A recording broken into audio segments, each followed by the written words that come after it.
पंजाब में स्थित सिख धर्म के 3 तख्त साहिबान वाले शहरों को पावन शहरों का दर्जा देना पंजाब सरकार के लिए बड़े सौभाग्य की बात है। ये शहर है श्री अमृतसर साहिब, श्री आनंदपुर साहिब और तलवंडी साबो। ਇਹ ਤਿੰਨੋਂ ਤਖਤਾਂ ਦੇ ਸ਼ਹਿਰਾਂ ਨੂੰ ਪੰਜਾਬ ਦੇ ਅਧਿਕਾਰਤ ਪਵਿੱਤਰ ਸ਼ਹਿਰ ਵਜੋਂ ਐਲਾਨ ਕਰਨ ਦਾ ਫੈਸਲਾ ਕੀਤਾ।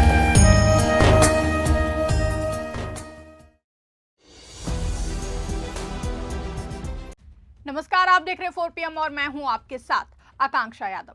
दोस्तों, पश्चिम बंगाल में होने वाले विधानसभा चुनाव को लेकर सियासी पारा अब अपने चरम पर पहुंचता हुआ नजर आ रहा है। जहां चुनाव की आधिकारिक तारीखों का ऐलान भले ही अभी नहीं हुआ हो, लेकिन राजनीतिक दलों ने अभी से ही पूरी ताकत झोंक दी है। खासतौर पर सत्तारूढ़ टीएमसी और विपक्षी भारतीय जनता पार्टी के बीच सियासी जंग बेहद तीखी होती जा रही है।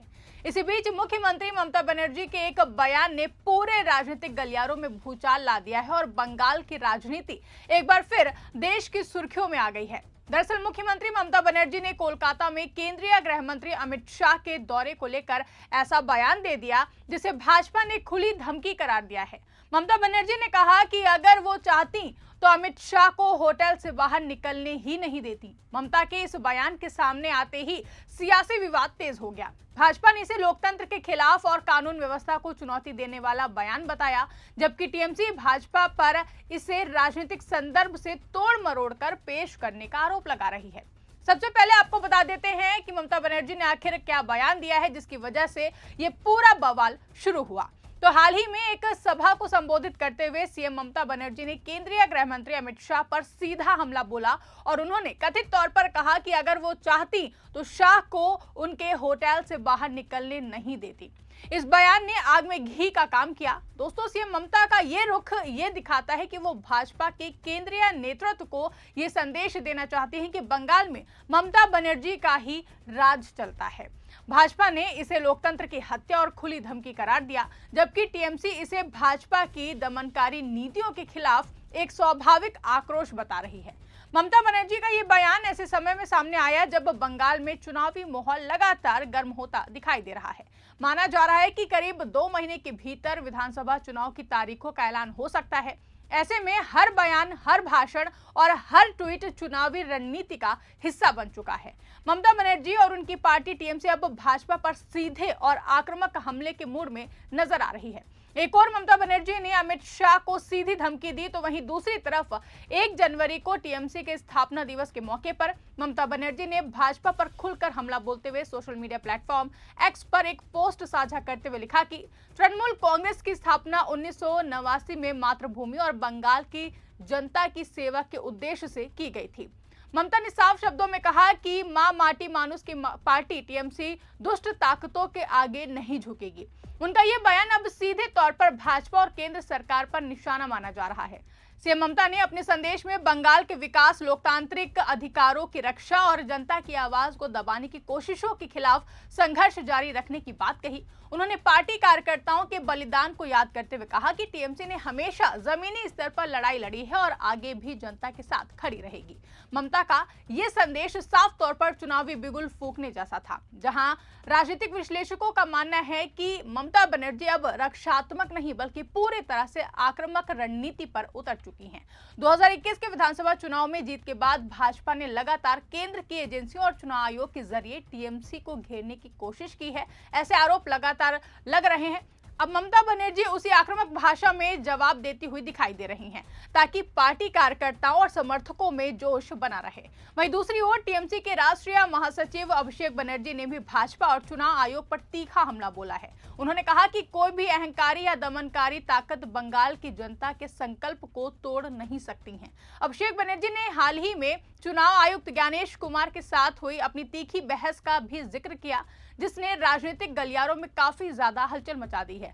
अभिषेक बनर्जी ने साफ शब्दों में कहा कि जब हमने बात रखनी शुरू की तो मुख्य चुनाव आयुक्त अपना आपा खो बैठे। वो मेरी बात पर गुस्सा होने लगे। मैंने उनसे कहा कि आप नॉमिनेटेड हैं और मैं जनता द्वारा चुना गया हूं। आप अपने बॉस के प्रति जिम्मेदार हैं, मैं बंगाल की जनता के प्रति जिम्मेदार हूं। अगर उनमें हिम्मत है तो मीटिंग की फुटेज सार्वजनिक करें। इसके साथ ही अभिषेक बनर्जी ने मुख्य चुनाव आयुक्त ज्ञानेश कुमार पर सीधा हमला करते हुए कहा कि उन्हें इस संस्था और देश को बर्बाद करने के मिशन पर भेजा गया है। उन्होंने 2.5 घंटे चली बैठक की सीसीटीवी फुटेज सार्वजनिक करने की चुनौती भी दी और दावा किया कि बैठक में वही बोलते रहे। हालांकि भाजपा ने इन आरोपों को सिरे से खारिज करते हुए कहा कि टीएमसी चुनाव से पहले माहौल खराब करने की कोशिश कर रही है। वहीं ममता बनर्जी के शाह को धमकाने वाले बयान पर भाजपा भड़क उठी और सरकार बनाने का दावा ठोक दिया। बीजेपी नेता और एक्टर मिथुन चक्रवर्ती ने कहा कि उन्होंने गृह मंत्री अमित शाह को धमकी दी है। हम इस बार पश्चिम बंगाल में निश्चित रूप से सरकार बनाएंगे। होम मिनिस्टर को थ्रेट किया है, अब पूरी तरह से करने को बोलिए ना, फिर मजा देखिए। ऐसा बोलने से क्या होगा? बोलिए पूरी तरह से थ्रेट करे कि बोले कि आज से आपको पश्चिम बंगाल में आने नहीं देंगे, फिर देखिए क्या होता है। सब बोलने से थोड़ी ऐसा कड़ी हवा वहां। इस बार नाक डसेगा टीएमसी को। अब देखना, इस बार तो हम बनाएंगे ही बनाएंगे। भले ही बीजेपी की ओर से सरकार बनाने का दावा ठोक दिया गया हो, लेकिन जमीनी हकीकत ये भी है कि बंगाल की राजनीति हमेशा से आक्रामक और भावनात्मक रही है। ममता बनर्जी खुद को बंगाल के अस्मिता की रक्षक के रूप में पेश करती रही हैं। हर चुनाव में वो बाहरी बनाम बंगाल की लड़ाई का नैरेटिव खड़ा करती हैं। अमित शाह को लेकर दिया गया बयान भी इसी रणनीति का हिस्सा माना जा रहा है, जिसमें ममता ये संदेश देना चाहती हैं कि बंगाल में अंतिम फैसला बंगाल की जनता करेगी, न कि दिल्ली। वहीं भाजपा की रणनीति इसके ठीक उलट देखी जा रही है, जहां भाजपा ममता सरकार पर भ्रष्टाचार, हिंसा, महिलाओं की सुरक्षा और बेरोजगारी जैसे मुद्दों को लेकर हमला बोल रही है। भाजपा का आरोप है कि टीएमसी शासन में कानून व्यवस्था पूरी तरह चरमरा गई है और राजनीतिक हिंसा आम बात हो गई है। वहीं टीएमसी भाजपा पर केंद्रीय एजेंसियों के दुरुपयोग और लोकतंत्र को कमजोर करने का गंभीर आरोप लगाती रही है।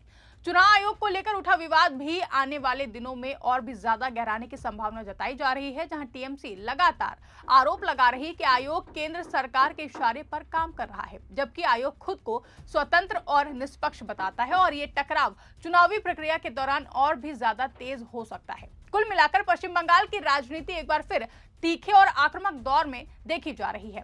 एक और सीएम ममता बनर्जी और टीएमसी खुलकर भाजपा के खिलाफ मोर्चा खोले हुए हैं। बयानबाजी, आरोप प्रत्यारोप और संस्थाओं पर सवाल, सब कुछ आगामी चुनाव का हिस्सा बन चुका है। तो वहीं दूसरी तरफ आने वाले हफ्तों में जैसे जैसे चुनाव की तारीख नजदीक आएगी, ये सियासी जंग और भी ज्यादा तेज होती नजर आएगी।